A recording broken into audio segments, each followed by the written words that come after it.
Welcome back to News Now on ET Now. And since the budget has been announced, let's understand from the industry experts what do they make out of the budget and what are the key announcements that they have been focusing on. Let's take the discussion forward with Keshav Bhajanka of CenturyPly Boards India.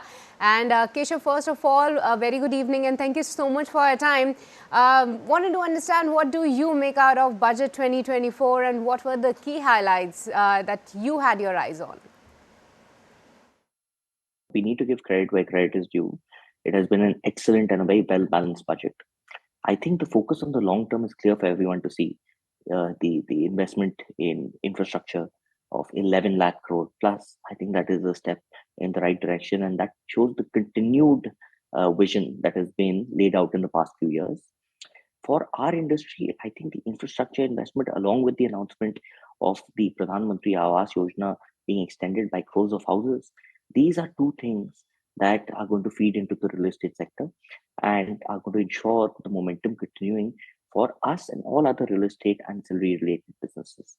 As you know, real estate is the second largest employment generator. So I think the government has taken that into account and is looking to boost the sector.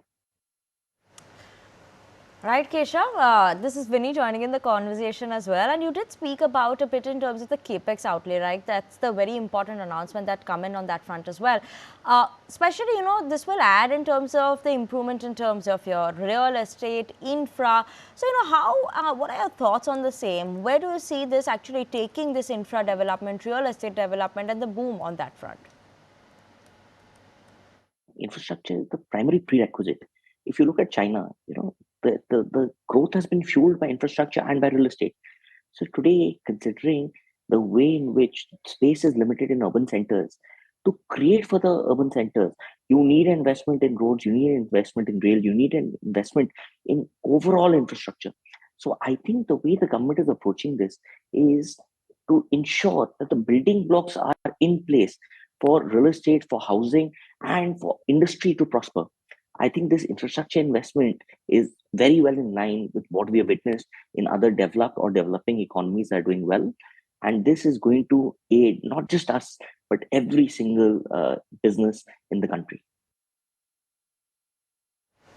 Okay, but Keshav, since you did touch upon the housing sector, so the housing for the middle class, the government will launch a scheme to help the deserving sections of the middle class. How do you see this for the development of the tier 2 and tier 3 cities and industry as a whole?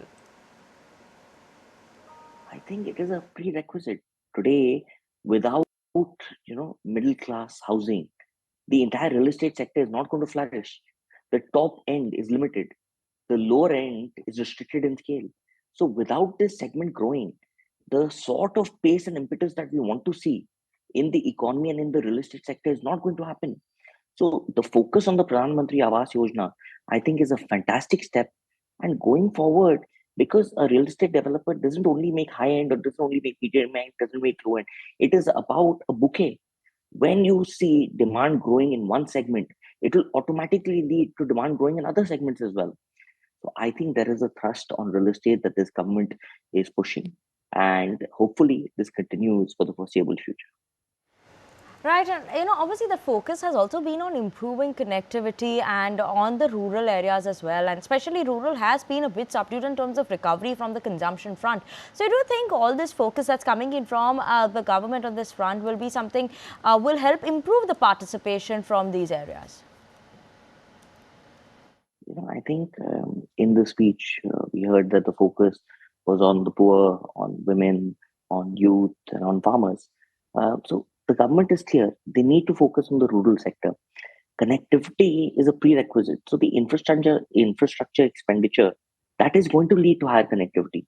I think that, intuitively, what this tells me is the government is looking to create a far, far greater share of the rural economy by converting the rural economy into semi-urban. The connectivity is going to lead to the rural moving towards semi-urban. So I think this is going to be a very, very good step and a step in the right direction. Well, thank you so much, Keshav, for joining us today. With this, we'll let you go on that. Really appreciate your time. But with this, viewers, let's move on. We all